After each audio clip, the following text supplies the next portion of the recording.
Jon, first of all, 4 weeks ago we had a phone call, and at that point you told me you have no idea how the show will go, what kind of show you will put on stage. So first question is, what kind of show will you put on stage? I don't know. Okay. We have plan A, B, C, D, E. Do we stop at F? We left F out. We left F out. Yeah, we so, read the G. and depending on how everything goes, we're going to do one of them. Is that right? Yeah, I mean, we basically, all the equipment, was on, freighters on its way over here. We're setting it up today, testing it hopefully tonight, and then the first time we're going to know if it's all going to really work is the show tomorrow. And you will use both stages? All right, this is a major thing of trust here, Matthias. When will all this run? When are you going to report all this? This will run in 3 weeks. Okay. 3 weeks. It's 3 weeks after the show. It's for a print magazine. Okay, if you promise us I do. Okay, I do. Your word is good. No. Even though she's like, I see your wife back there with her fingers crossed. Yeah, I'm only kidding. You can trust me. No, I know, I totally yeah, trust you. Yeah. Basically, number one, the first, half, 40 minutes is the return of Savatage. Jon Oliva comes, back. He hasn't been here. Jon's going to sing, open up with Gutter. It's going to be great. That's going to be on, is that the True Metal stage or the Black stage? Yeah, the True Metal on the left side. Yeah. Okay. Right. Yeah. And then after 40 minutes of that, then it goes over to Trans-Siberian Orchestra. And basically we're going to do songs from, Night Castle, Beethoven's Last Night. Same stage or the other stage? Other stage. Other stage. Except we're also going to be showcasing songs from Letters from the Labyrinth, which I should probably get out. See, I told you it was going to stop raining. See that, Wolfgang? Always remember, I know weather. John's always right. Whether or not it's going to continue to rain. I showed you the rain radar, so you know it. Okay, I don't need no... Paul, let's do it after the interview, please. No, here we go. Okay. All right. From the new album. Okay. Okay. So first part Savatage, then Trans-Siberian with the new album. With songs from Night Castle, Beethoven's Last Night, and the new album, including songs from Kayla Reeves, Night Conceives, Madness of Men, and also with Savatage, a 10 times bigger production than they've ever had before. Then Trans-Siberian Orchestra, humongous production on that stage. And then at that point, then for the second half of the show, we're going to do something that's never been done in history, or at least we've never done. TSO is going to completely unite 4 guitar players, 4 keyboard players, 2 drummers, 2 bass players, 24 singers, dancers, this full string section using both stages. So usually, when you have the 2 stages, like you have 15,000 in front of the one stage who can't see the other stage, 15,000 who can't see the other stage, and then you have, the 50,000 that are like everything's ants. All right. And if this all works correctly, everybody's going to have a great seat. The people up front are going to be able to see Jon, really getting into it. Al, pulling angst out of every note. But people who have like the furthest away seats, they're going to, in some ways, they're going to have the best seats because they're going to just see this humongous spectacle spread across hundreds of meters with, millions and millions and millions of dollars worth of toys that have just, we've just flown over and shipped over from America. And again, if it works, it's going to be incredible. If not, we're going to be like, well, You're going to be fishing us out of the ocean. Yeah, exactly. You told me one before. I Okay. did say, Yeah. I reiterate that comment. To tell the truth, both Jon, Al, I, Kayla, Robin, we're scared. And Jon and I Really? have very. All right. The closest thing is, I can explain it, is something Jon and I did in '89 when we did the Gutter Ballet video. The original budget I wrote a video that cost $500,000, but the budget Atlanta gave us, Warner Brothers gave us, was $250,000. So for like a day, I was thinking, I cashed a check, got the $250,000, and I was going to get on a plane, fly to Las Vegas, put it on black, let them spin the roulette wheel, and then I'd either have my $500,000 video or I'd have a really great story and either Atlantic would kill me and have me arrested, or like go, probably kill me. But I decided not to do it because it wasn't my money, and we made it work on the $250,000. And with this, Jon and I, Europe has been so good to Savatage, so good to the Trans-Siberian Orchestra. You know, Savatage broke out of Europe. Trans-Siberian Orchestra is so Eurocentric in our influences. Beethoven, Mozart, Rimsky-Korsakov. Not to mention, like Faust and all these other things which you can see in Beethoven's Last Night. That it's our way of saying thank you, to all these people. Right. And also, Wacken has become like the cathedral of heavy metal. And heavy metal has like become a phenomenon because it's the first form of music in forever that crosses every nationality, every economic class. You see billionaires and the poorest people rocking, and you also see every age group. You see kids, middle age, old people, and it has just survived. And to be able to put this concert on in Wacken, which is dead in the center of Europe, where people from Greece, Italy, Germany, everybody can be here, and it's just, to us, when Holger just said we could have, both stages at dark on the opening night, Jon and I, because for the longest time we've been saying, we would never put Savatage back together unless it could be done right. And also, a lot of the songs Jon and I have written together, like Morphine Child and Hourglass, some of those vocals are so thick, you can't perform them live. But Trans-Siberian Orchestra has so many singers, and there's been a lot of great bands that I've loved in my life that had big chorals, but when you see them live, they either leave it out or they put on a tape. And but with Trans-Siberian Orchestra and also Savatage, no tapes, no lip syncing, never, ever. And especially the last decade, I mean, I can accept lip syncing with pop bands and boy bands, whatever, but it's slowly creeping into the rock world. And for me, for music to be great, to have its ultimate impact, it has to be live, and it creates an energy loop between you and the audience. There's I always say it's exciting to watch somebody walk a tightrope with a net.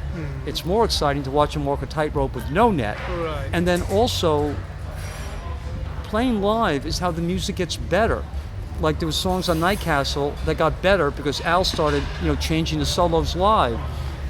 One of the songs we're doing tonight, tomorrow night, Night Conceives, Kayla was doing it the last 2 years live in America, and she came up with these dance moves and these little trills that she put in her voice that I wouldn't have thought of in the studio, but Kayla came up with as she was singing them.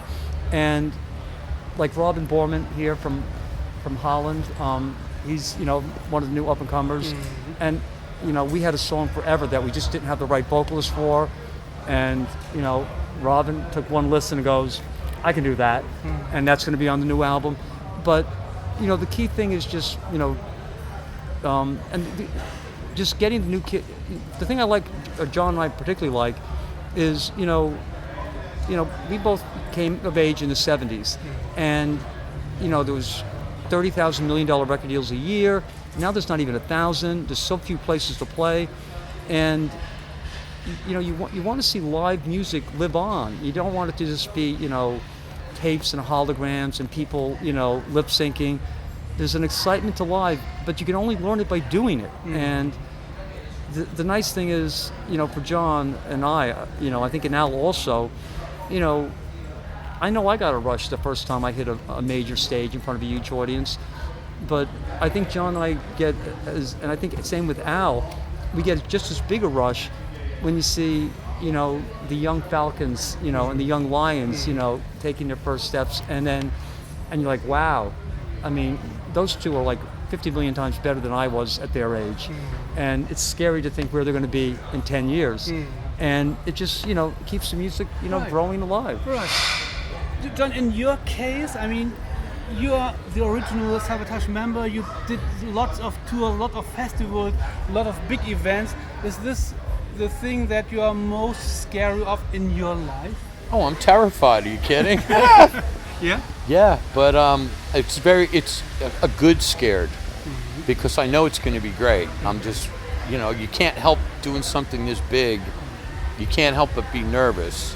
So, but it's a good nervous. I don't know if that translates, but Yeah, especially because anxious is, yeah, because like that's the thing. Go Yeah, wrong or like 100, Yeah. but if it goes right, wow!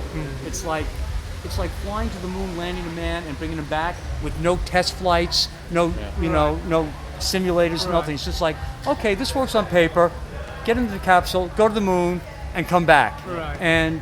But if it works, wow. Yeah. And how did you prepare yourself for this event? I mean, you told me at the... I stopped drinking Really? You did. All right. Okay. and I stopped eating. I stopped doing all the things I love to do, All right. Just for the but it was music. worth it Yeah. because I feel a lot better than I have in 20 years. So, and my voice, actually, it's my voice that's freaking me out because even when I was in my late 20s, early 30s, doing songs like 24 Hours Ago, were always really hard to do. And of course, I didn't realize that it was all the drugs and alcohol I was doing, but yeah,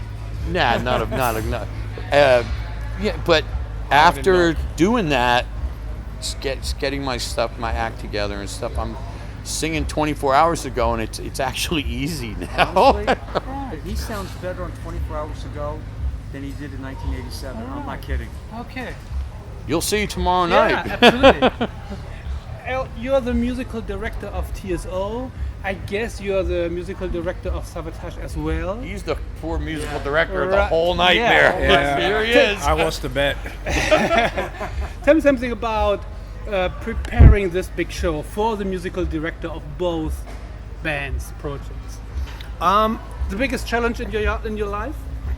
Yeah. Yeah. Musically, yeah. Every time we record, every time we play live, it's challenging just because of, how involved the music is. When Paul and Jon said that we're going to do this and he wanted to have both bands play simultaneously, I said, all right, it's going to be a crowded stage. He goes, no. It's on 2 different stages. I had a heart attack. Because He made it though. music is an emotion. Music is a thought. Music is a lot of things that you need communication. Right now, I feel like Ray Charles. I can't see the other band. I can't communicate visually with the other band.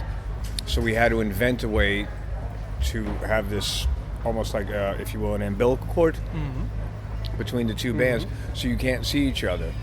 Which at first was terrifying for me because, our entire lives, I look over my shoulder and see him, or, we'll look over and see Jeff play it, or John Riley, whomever's playing drums, and if something goes wrong, you can look at each other. You can't now.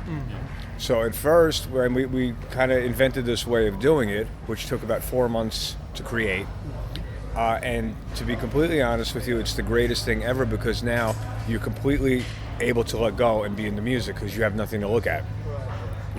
So now, if me, a lot of times I close my eyes when I play. I might as well keep them closed because, I can't see the audience; they're too far away anyway, and I can't see half the band, but I hear everything coming beautifully in my ears. So they're scared for probably similar reasons that I am. I'm terrified because I'm a control freak. All right. So musically, these guys, listen, it's like a good conductor. It's a bullshit job. You have great musicians, you start them and you stop them. Everything in between is all up to them. I just get to go, now, go. Okay, stop. With a great band, my job is really easy. Okay. I'm terrified of the things that are not in my control. Weather. The weather, all this technology that we have, So the flip side to this conversation would be talking to one of our department heads and giving them the same credit that we would get for musically what we've put together for this. We could never even think about doing it without the geniuses that work behind the scenes for us. True. All right. Yeah. That's it. Jon, who made the decisions of the set list and what were the criteria for the set list? I mean, This is my favorite question of all time. The three of us wrote more set lists for this show than I think I have in my entire career.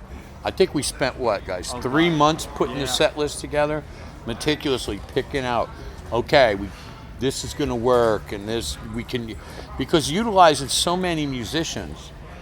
And that's why I think the Savatage songs that we chose to do were especially in the second half of the show, were songs that just as Savatage, we couldn't do. We couldn't do them. You couldn't do Morphine Child with 5 guys. You know, you need, because a Morphine Child was how many tracks? Oh my God. Like 40 tracks of vocals alone. So And it doesn't work. yeah. So it was tough putting the set list together. There's so many you good know. songs. Yeah. Of course. I just want to add something else. You know, once we had the offer, and John and I talked, and we said, okay, if we're ever going to do it, let's go it now. We started to go through our body, Savatage's body of work in TSO, and to be quite honest, John, That was the hardest thing. there We was have a too lot much of songs stuff. we had totally forgotten we had ever written.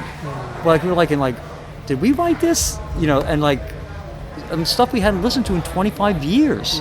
And the hard thing was just, I know we have 2 hours and 15 minutes, but there's 60 hours worth of music. We could do a 5-hour show and still have songs left. So And that was the hardest thing, really. Yeah. Okay. there was one time Roger Daltrey, came out as a special guest with TSO, and one of my favorite songs is from Who's Next, called "The Song Is Over," and I told Roger, I said I had really bad luck because I saw the Who a million times, but I never saw you guys do "The Song Is Over" live. And he goes, Paul, that wasn't bad luck. We never did it. I'm like, how could you never do that? He goes, Paul, too many songs, and it's it's a good problem to have. Luxury problem. Yeah. And also, also after this, John and I are planning, to also maybe, take on rock theater, because that's something, we've always wanted to take on Broadway. And it's something that we keep putting off. But last time we checked the calendar, we're not getting any younger. So we figure, let the kids take it out, and it's time for us to, try something new, something different. All right. Did the guys tell you what you have to expect in Wacken? Rain, mud, bad circumstances. Did they promise to keep an eye on you? Mm-hmm. Yeah. All right. They always keep a good close eye on me. Yeah, She's we're from Texas, so she can't. All right. Some ass. So I mean, what did you hear about Wacken before you knew that you will play here? Oh, absolutely. Yeah? Yeah, absolutely. It's, if not it's the biggest heavy metal festival in the world, and it's always been a dream of mine to be here, and especially to share the stage with Savatage and these guys, and to go out and perform some of the new Trans-Siberian Orchestra songs is just, I really hope it, like John said, it's anxious. I mean, I don't necessarily think that it's nervous or scared, but it's just anxious because it's new stomping grounds for Trans-Siberian Orchestra in general. So, Did you do rehearsals with the whole band, with the whole production? not with the production. Okay. Yeah, the band, but the production had to be on the freighters. Right. And Okay. All right. that was just because, again, we're in the middle of an album. We must have been doing LSD when we confirmed this about a year ago, because I don't know what the heck we were thinking. And then Adam's like, Paul, you got this show in a month. I'm like, and so we just shut down. All right. Everybody started to rehearse, and then we all go home this weekend and dive right back into the studio and get the new album out in October. So you have no idea what happens tomorrow night? No. Not really. No. We're just gotta- praying that you're not interviewing us going, so what went wrong? Right. Yeah. Okay. How is it in your case? Everybody is a little bit anxious. You're not. You're smiling the whole day. No, that's just a facade. Valium is kicked in. He's doing great. I'm anxious too, Right. because the usual concert of TSO is already so huge, and this is going to be twice the size. So there's, so many things that can go wrong. Like Paul said, if everything's going to be okay, then I've been in the crowd for hundreds of times, or maybe 50 times. So I can only imagine what it must be like for the crowd, like what they're going to see and hear. It's going to be amazing, and I'm just grateful to be here. Really, Right. John, I know that everybody is asking you this question, but I need to have the quote. This can't be the only Savatage show. This can't be. There must be a future of the band. We don't know. We don't know what we're going to do. What is your wish? I wish that this show tomorrow night goes perfect. I mean, And- what do you wish for Savatage? I don't know.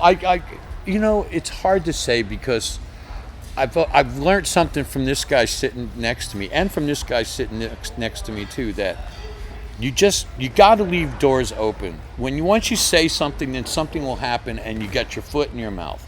So what I'm going to say about that is, I wish the best for everybody in Savatage. If we end up doing something after this, we do. If we don't, we don't. I don't know. I'm just not going to say, because if I say we're going to do something, then something will happen and it won't happen, and I'll look like an asshole again. Right. And if I say we're not going to do something, and Paul comes up with another brilliant idea, and we do something, I'm going to look like a liar again. So I'm just going to say, I don't know. Mm-hmm. And that's the God's honest truth. I love Savatage. I've spent, since I was 18 years old, with those guys, with most of them. And so I don't know. I just wish that everything works out good tomorrow, and then we'll see what happens down the road. I'll never say no to anything anymore, because every time I do, I get rained on. How about, I'll tell you what, Matthias, how about after the show tomorrow night, we'll ask you, what do you wish for Savatage after you see it? Yeah. All right? Oh, I can't tell you it before the show. Wait till after the show. Al, you as the musical director of both things, what for you? I don't like this title Okay. anymore. It's yours. It's all yours. Okay. I've been like it to Kayla. All right. Okay. I'm sorry. Go ahead. As one of the main instrumental players in the band, both bands, Okay. what from an artistical standpoint is the main difference between playing songs of TSO and playing songs of Savatage? There are differences, not too many, but from an artistical standpoint, what are the most obvious differences? I don't know. Musically, there's certain similarities, because you have these two gentlemen, who write most of it. So the concept songs, they're what's in TSO, what's in Saver.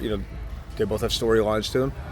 I don't know that there's a difference between the two. I try to treat each song differently and try to be respectful to the song and the story and the lyric. So I'm even going to take it a step kind of more deeper than what you had asked. If we play a song like Morphine Child, and then we do Requiem, I forget that it's a Savatage or a TSO song, and I try to remember that, it's a specific song from a specific record with a specific story. And what I've learned, rolling into 53 years old next month, is that if you maintain a respect for the individual song, you'll play the correct part. You'll treat it with respect. I've lost, the line's been blurred between the two for me, because we kind of, from one to the other so frequently over the last, my involvement's been 20 years. I think maybe the great compositions, from Beethoven and Mozart are more prevalent in the TSO world. I think, but here and again, the influences of the great composers have gone, through John Paul and ended up in Savatage works as well. So for me, I kind of stopped paying attention to the two, and just try to make sure that each one is represented as perfectly as it can be, not only recorded under Paul's guidance, but as, I'm taking a bunch of these folks out live, I don't want to hear your interpretation of it. I want you to listen to it and be fair and be honest to what we've already recorded and take it someplace new live, especially for tomorrow night. Right. All right. Was that a good answer for a good question? Perfect. Al Pitrelli, ladies and gentlemen. That's why I'm the musical director. I get to answer all the weird stuff. That's why you get the job. That's why you make sure you ask him all the hard questions. No. The next hard question comes to you. No. And he's going to look at me and go, what do you think? I'm going to do that. Then it's similar, because you played the really early show with Savatage, and you're playing tonight, years later. What is the common ground between the really early versions of Savatage, and what is the main difference, the most obvious difference between the really early days and nowadays? Paul O'Neill. It's the early days of Savatage, there was no Paul. There was just me and my brother and Steve Wackels and Johnny. So I was, in the early days, I had to write the lyrics, and Chris helped me write the music, of course, but when I met Paul opened up a whole new world for myself and my brother.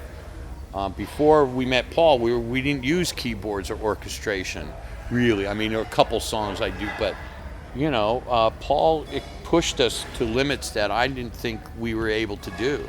So that, to me, the big difference was meeting Paul and him saying, no, because he, I like Queen. One of a memory I have when he was asking me about my favorite bands.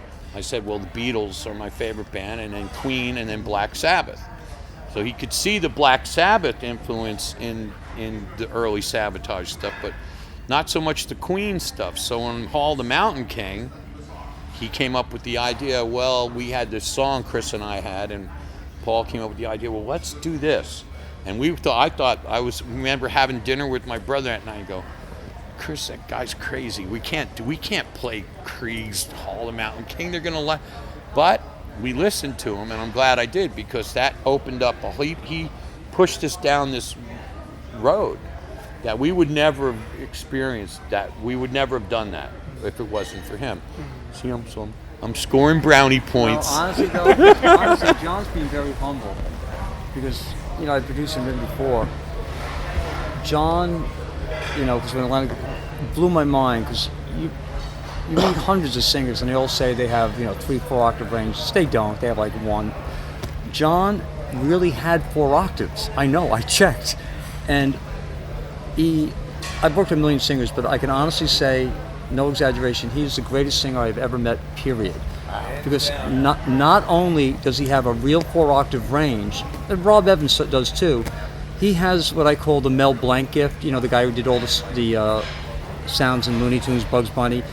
I'm like, John, sound like Freddie Mercury. Sounds like Freddie Mercury. Sound like Joe Cocker. Swear for Joe Cocker's in the room. Sound like John Lennon. He can imitate.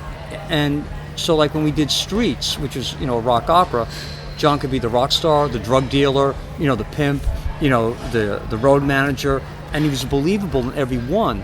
And also, he has an emotional connection, that makes you believe everything he says. And also having John, he's also a great keyboard player, a great guitar player, on a handful of range. John plays all the drums, all the keyboards, the bass. He does a lot of the solos. He's not like a super fast guitar player like his brother or Michael Schenker. He's more like Pete Townsend, where every note counts. And all 3 of them. Yeah. But it's also easier to write, and I think this is true. I think the same is true for you, John. If you have a singer that can bring it to life, having people like Robin Borman or Kayla, like when John came up with the riff for Night Conceives, and it came with the melody, it was so much easier to write it because we knew she could sing it. Yeah. And songs and albums are like children. I think of the songs, the albums are like little boys. You get to spend a little more time with them, you raise them as best you can, then you send them out into the world and you hope they do well. Concerts are like little girls, you raise them as best you can, but they're more delicate because you only got one shot, and you put it on and you hope it does well, and you hope it affects the world for the best, and you hope it inspires other people, and that the music that John, Al write, we would never have written it if Beethoven, Mozart, Pink Floyd, The Who, Scorpions, bands like that hadn't existed prior. And one day, again, as I always say, when we're pushing up lots of daisies, these people will be taking music and building on it, because no album, no musician, no song stands on its own. It goes all the way back to Pythagoras when he came up with the chromatic scale, and then everybody built on it. And then we have the added, thing of not just having, the lyrics, which, make their way into the mind, the melody, which weaves its way into the soul, and, and if there's a wound in the soul, and if you have somebody that has a sympathy,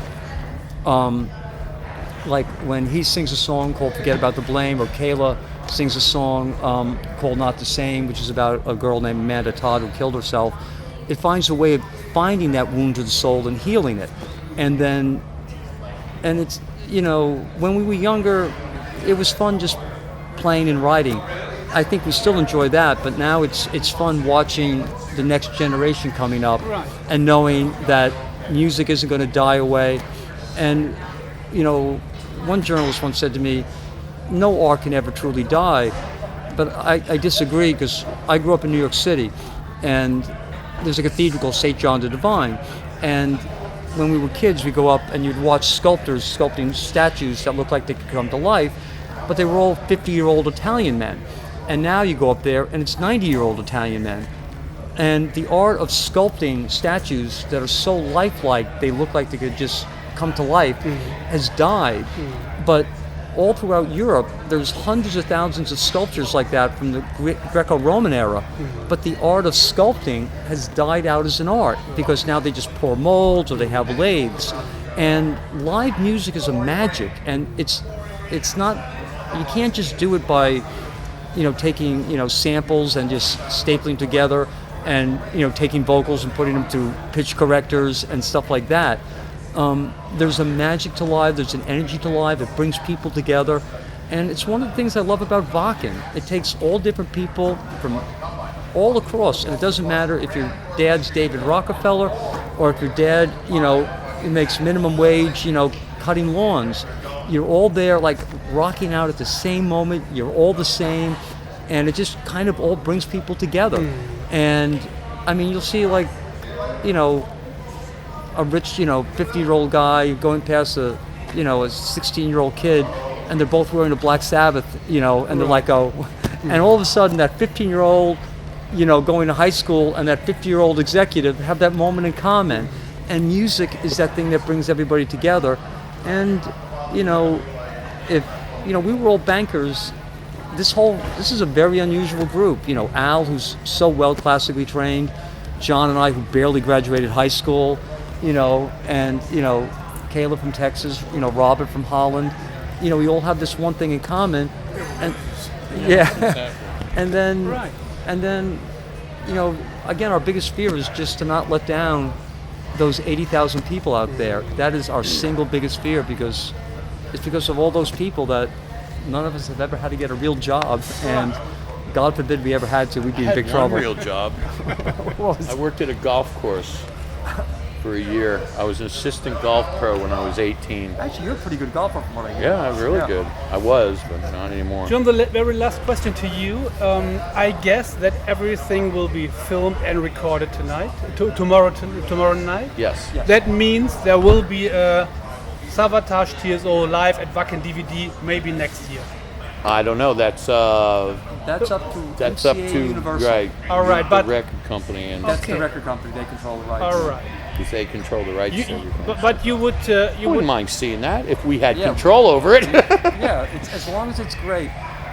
Even though, especially Trans-Siberian Orchestra is so multi-dimensional, even if you see it on YouTube or on DVD, it's not the same as Not like being there where you're like in the 20,000 seat and you see a pyro hit at both ends of the arena, and then 15 seconds later you feel like you're being roasted alive, and you're like, oh my God, if it's that hot back here, what's it like on the stage? Right. And part of the thing I think Al, Jon, Kayla, Robin, we all try to do is break down the wall between the audience and the band, where it's not just the people on the stage. The audience is as important as the people on the stage. And our job is to break down that wall and make it not, us and them, just us. And, that's what we're going to try to do. Okay.